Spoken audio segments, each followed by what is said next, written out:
The Let's Talk podcast was inspired by the MISD's Leadership and Empowerment Team, or LET for short. Our mission is to ensure that all students, regardless of race, culture, or gender, have an equitable learning environment so they can become the leaders they want to be. And now, here are your hosts, Daniel Norwood and Ted Madden. It's episode 9 of the Let's Talk podcast, and today we're visiting with Terry Riley, an assistant principal at Horn High School. My name is Ted Madden. I work for the communications department as a video producer, and I'm a 47-year-old white man. And I'm Daniel Norwood, social studies coordinator for the district and leader on the LET team, and I'm a 38-year-old black man. And my name is Terry Riley. I am an assistant principal at Horn High School, and I am a 38-year-old black man. Recently turned 38 because my birthday was September 15th. Shout out to the Virgos. There you go. Happy birthday. Thank you, sir. You know, before we started the podcast, we were talking about where you're from, and I think that's a good place to start this conversation. For sure. I am from a small East Texas town, Crockett, Texas.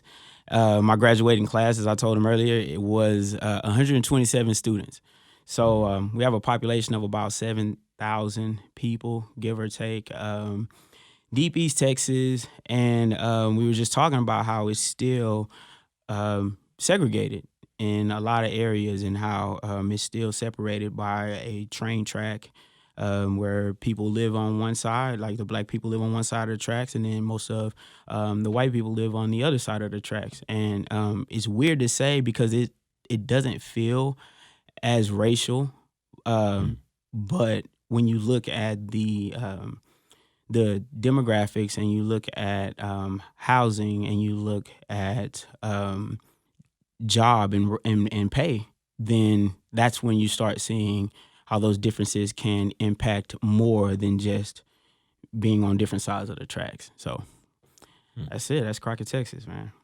Now, I know you've been in the district for some time. Yes. I think the first time I met you, you were an English teacher. It was an Yes, AP. sir. Yes, sir. English setting. teacher at AC New Middle School. I taught 6th and 7th grade English for 5 years there under the amazing Mr. Daniel. I still love that guy. That's just my former a good basketball dude. coach. Oh, man. That Just was- a good dude, man. Yeah. Mr. Daniel's good people. One of the things I think he taught me as far as teaching goes was just to continue growing. I remember when we used to have the PDOS system, and under PDOS, everybody just wanted that exceeds rating. But Mr. Daniel was adamant about not giving you exceeds. And he would always be like, proficient, that means you're doing a great job. You're doing what you're supposed to do. And so it just put in my head that if you are proficient, then that means you still have room to grow. I think sometimes we feel that we have to be exceptional all the time. And so, but if you're exceptional all the time, that doesn't leave room for growth. So I don't know. That's one of the things I learned from him. Give us just an idea when you came to the district and then what you've done since you've been here. Okay, awesome. I came in, my wife and I moved to Mesquite actually in 2009, and I subbed for a while when we first got down here because I didn't quite have my certification because I was an alternative cert. And then in 2010 is when I actually got hired, and that's a crazy story because when I came to the district we went to Mayor Randall trying to let her know that we were interested and wanted to get on. And my wife got a job early that summer. Like she was hired on at Perung. And then it was like 2 weeks before school, right? And I had interviewed with Miss Willie when she was the principal over at Shaw Elementary. And she was like, oh, yeah, we want to offer it. But I did not want elementary school. So 2 weeks left to go. Tapped on the desk. 2 weeks left before school, and I turned it down because I had an interview with Mr. Daniel, and my wife was like, "You sure that's what you want to do?" And I just had faith, I prayed on it, and I knew I wanted middle school, so I held out, and he hired me, and that was probably the best decision he's made. No, it was one of the best decisions I definitely made, in just sticking to my guns, Would Chastity say it was one of the best decisions you made? Oh man, I don't know, man. I don't know. She doesn't hold it against me though. Thank Yep. God. Like Yep. she doesn't hold it against me. Yep. Yeah. No, But, I know. Oh, it was just a good transition. Middle school I think prepared me for what I wanted to do and where I wanted to be, and I knew that I wanted to impact students at that level. I felt like I related to them more, and I didn't feel like I was ready for the babies. I know, you've been an AP at middle school, been an AP at high school, and this is a question I asked Gerald Sarpy, and I'll ask you too. What does it mean to be a black male AP on a campus? Because I know that holds some significance, and I know as we look across the district, we're seeing more and more. But I know that means something for our kids, and I know it means something to you. Tell me about it. Definitely. It's two things for me. The first thing is one of my teachers says, and I think she got this from somebody, but what she says is, you can't be what you can't see. And so when students don't see people in leadership positions that look like them, then it's hard to imagine being that. Now, some students are just driven. So they're like, I was one of those. It didn't matter who I saw. I felt like I had that drive in order to be the best, like I was going to be that. But then I also recognized that I had help along the way. I did have mentors and people that I looked to, and my pastor was one of them back when I was younger. His name is Dr. Delvin Atchison. He was one of those that I looked to and was inspired by, because he was always growing.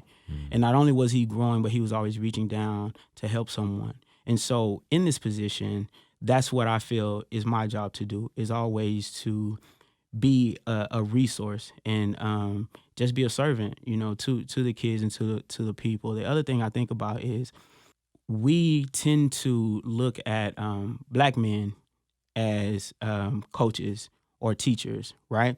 And so a lot of times what happens is when you walk into this position, like I hear it all the time, and it's not just the first time you ask me, it's all the time, right? And so when even when I was just teaching, like people would be like, you're just an English teacher, you don't want to coach. Like, I'm sure you played sports back in, and then it's like, that's not my path, right? That's not what I want to do. I knew when I first got into teaching that I wanted to be an administrator. And I was driven, and I had that mentality. And so when I walked into this role, when I stepped into this role, I use it not only to help the students that I got in it for. I got in it for black and brown students, and I don't apologize for it. That's my mission. That's still my mission. And within that, I seek to help all students, but those are the ones that I want to help the most, right? And so I own that, I walk in that, and I want them to see me in them, if that makes sense. So that's what being in this role means to me. It's more than just being a leader and guiding, but it's also using it to teach others how, in their position, they can guide that group of students. I know you're involved in the JAG Drive initiative on campus. Can you tell us what that acronym is first, and then just tell us about the initiative?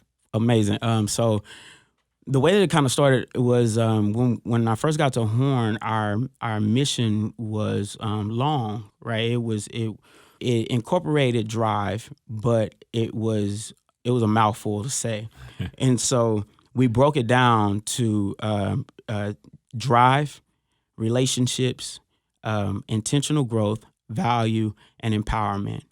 And those are our 5 principles that we stand on. We want to instill in our students a drive for achievement.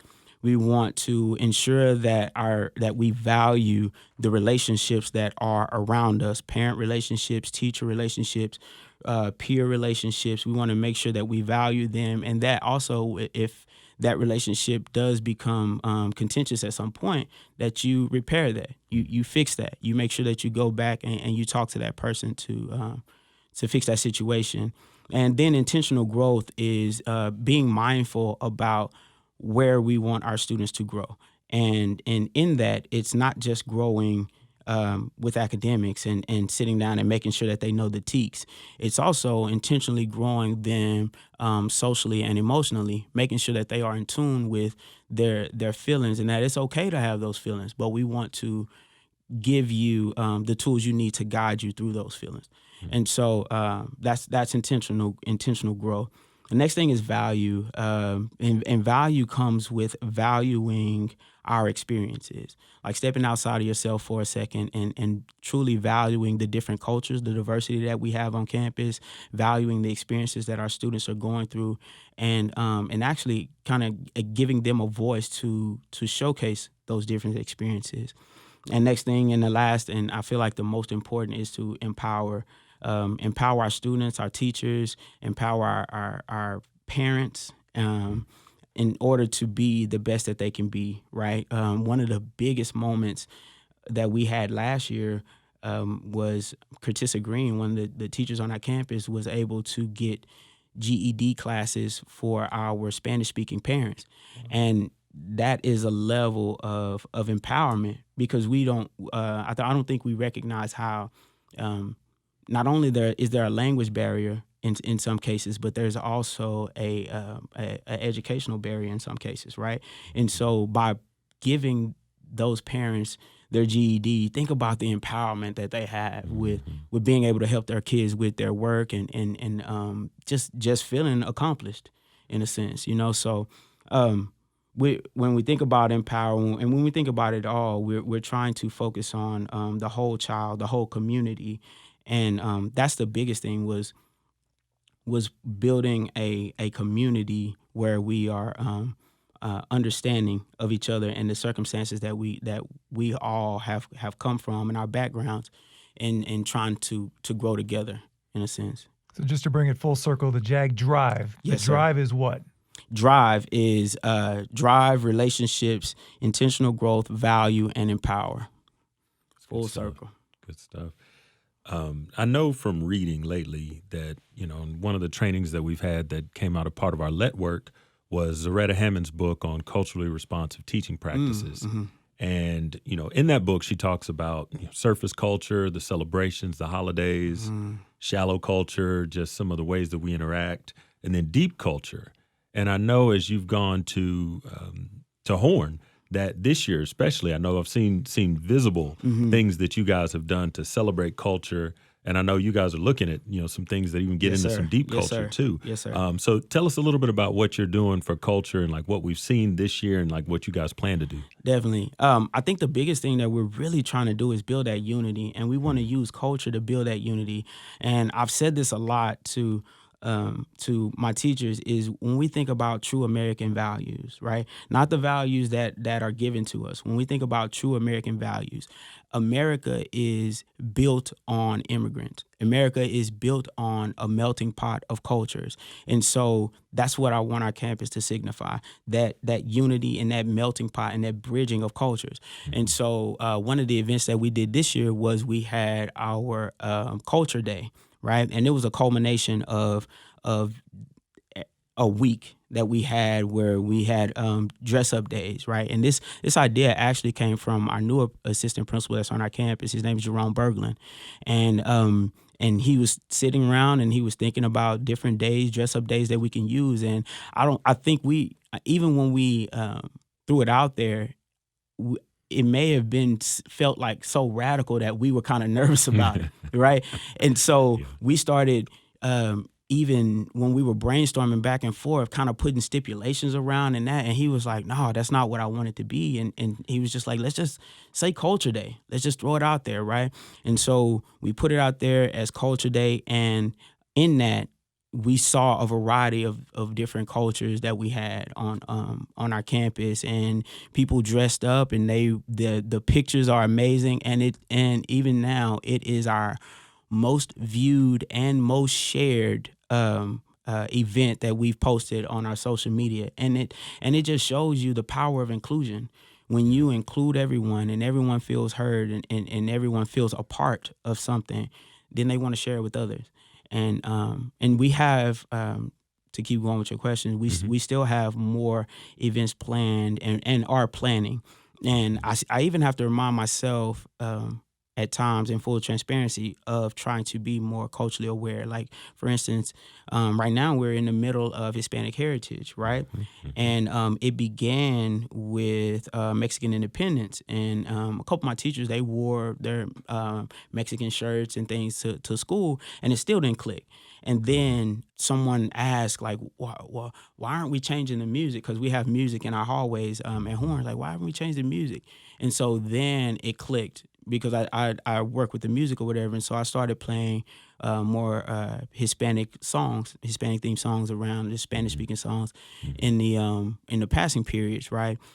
But then I was sitting around this weekend, and I was like, that's not even enough. Like, if we're driving culture and we're trying to push some things forward, then how is playing music in our hallways helping build more of an understanding for and appreciation, not just understanding, but an appreciation for different cultures and during Hispanic Heritage. So we got together and we started planning some things. Like, we're trying to plan a week for it, and then we're also planning just a celebration in a video. And I may be jumping the gun, but like in a video format where students, parents, teachers are just explaining like their love for Hispanic culture and basically how it connects with them, so to speak. Yeah. You're committed to it now. Oh, now man, we all in, bro. We all in, man. Oh, yeah. I can't go back on it now. Go back on that. I'm on record. Yep, that's right. Indeed. You talked about the importance of allowing students to feel included. Yes, sir. How did you feel as a student at your school?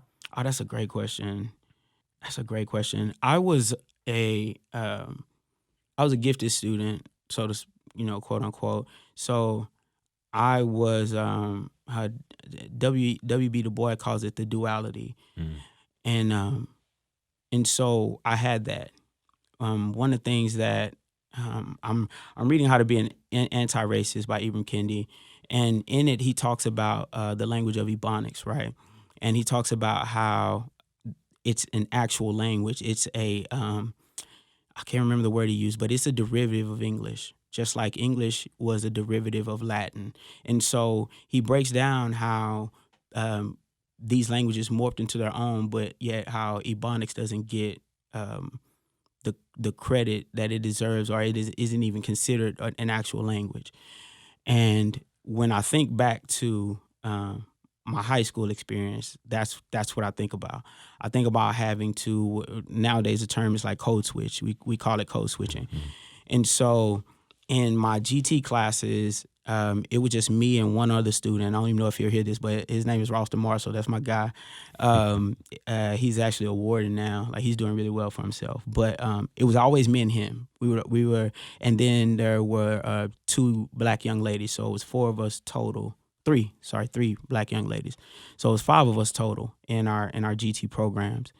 And so a lot of times we would kind of branch off to ourselves, and we would have these conversations. We would have conversations with us. But then when we come back, like, it was a completely different conversation. Like, I had to speak with correct English, or I couldn't just let my guard down. Like, even now, the way that I'm speaking on this microphone, when I go home with my wife and my kids, it's not gonna be the same. You feel me? So that dual consciousness of knowing that you have to act a certain way when you're in this arena, and then you have to act a certain way when you're in this arena, it can weigh on you at points, because sometimes your friends will look at you like you feel like you're too good just because you're intelligent, or I'm not going to say intelligent. I'm going to say intelligent by educational standards, right? Like, you are by educational standards, I excelled in this area. Not that I was smarter or better than the other students. And then when I go around my other friends who weren't considered gifted, they didn't meet that criteria or whatever, then I behaved a completely different way. And that was the way that I was used to at home. And so I'm mindful of that. I'm more mindful of that now, especially when I think about the experiences that our kids have in school and their parents had when they were in school. So I think about how you can come into, one of my teachers has this great way that he explains it, right? He says that when you come into school at a young age, right? You identify with a certain set of values. And then when you get into the classroom, they tell you that those values are wrong. Like those behaviors are wrong. The way you said that is wrong. And so he said that what you identify is basically a fight or flight mode, because you're trying to hold on to this identity and they're consistently telling you that it's wrong. So that's when you get the acting out and fighting back. It's like, how dare you tell me that I'm talking incorrectly? How dare you tell me that I can't wear this? How dare you tell me that I'm too loud? How dare you tell me that I can't play with my friends this way? So I don't know. It was a battle, to bring it full circle. Not necessarily a battle. It was a constant give and take. I think that's better. It wasn't a battle. It was a constant give and take of going back and forth between roles, so to speak, when I was in school. I never had any bad interactions with teachers because I was a kind of a clown. Like I like to crack jokes in class, so teachers probably were upset with me, so to speak, when. But I did my work, so it wasn't much I could say. But that was I guess a definition of my experience, or an explanation of it.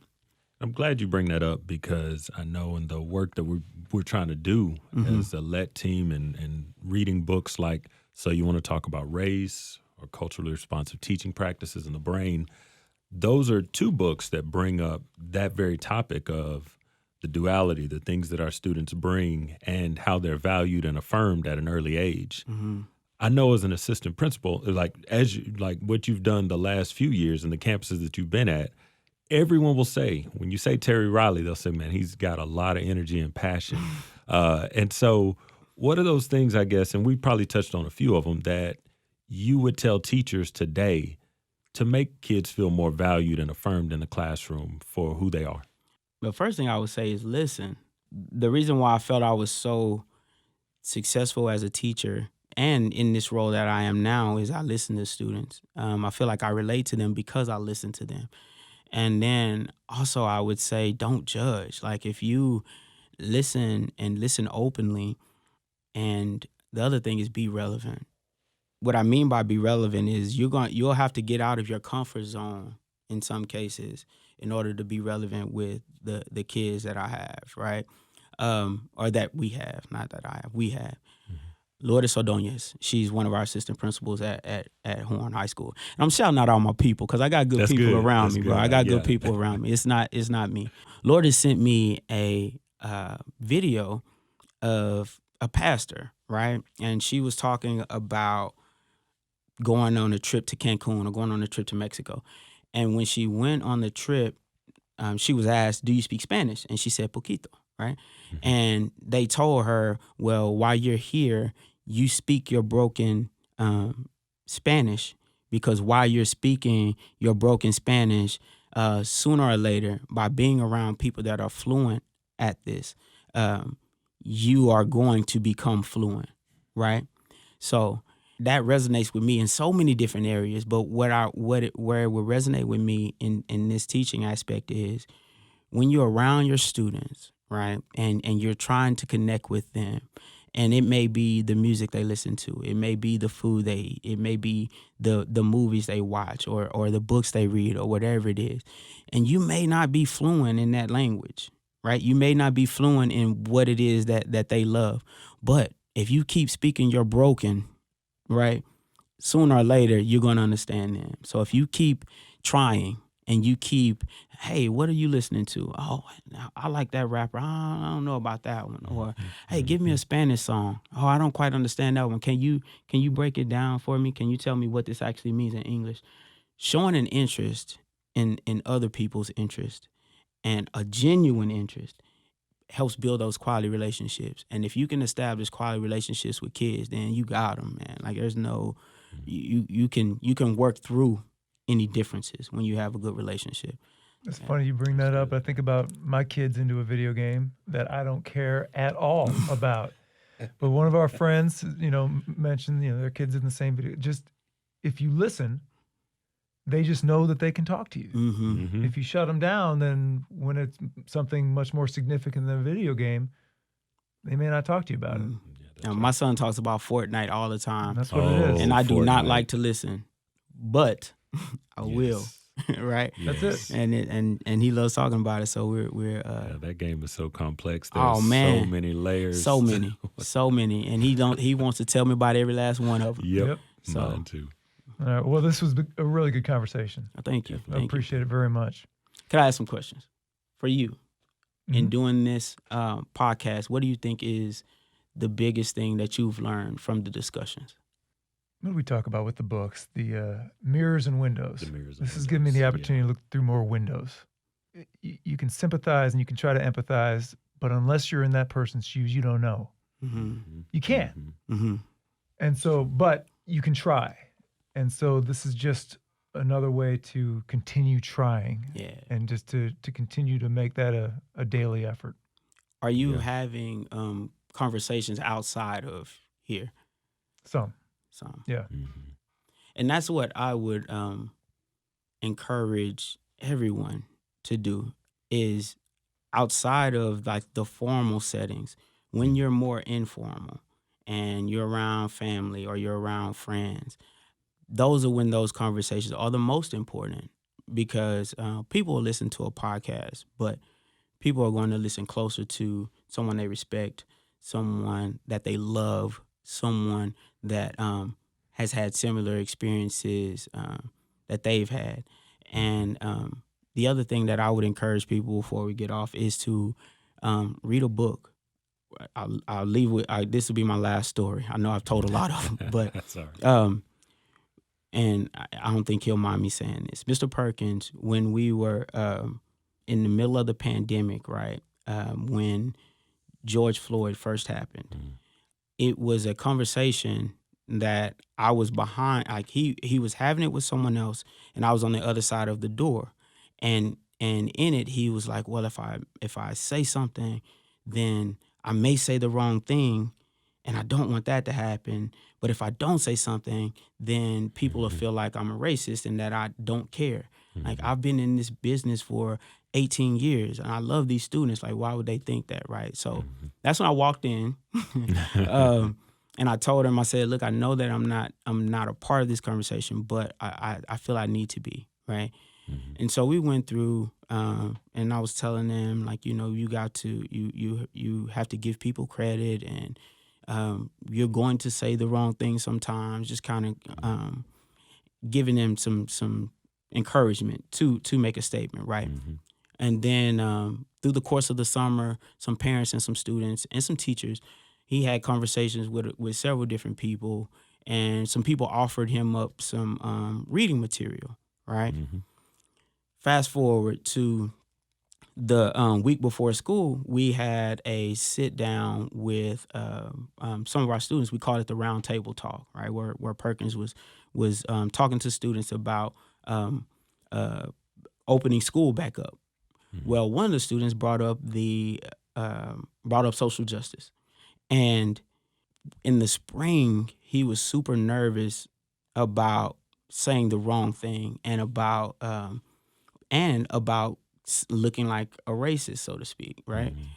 But since then, he's read some books, he's had more conversations, and so when the young lady brought it up, you didn't sense any nervousness. And even he talked about white fragility, and he talked about an incident that was brought up in white fragility where one of the students on campus, which was on campus for an academic scholarship, had kept getting approached, like, "Are you an athlete? What position you play?" That kind of thing. And the students, him and the student, they kind of talked about it because she had read the same book, right? And so it was a beautiful moment in the fact that I saw his growth in that moment. And now, even now, when we're having different conversations on campus, he's willing to take the lead on those conversations instead of me having to take the lead on those conversations. And that speaks volumes of his growth and where he is and his commitment to being more culturally aware, so to speak. So pick up a book, people. That's Terry Riley, assistant principal over at Horn High School. If you like the podcast, please share it with your friends. We post it every week on Mesquite ISD's Facebook page, so you can share it. They can also search for the podcast on their platform using the exact words, the Let's Talk Podcast. For Daniel Norwood, I'm Ted Madden. Let's talk again next week.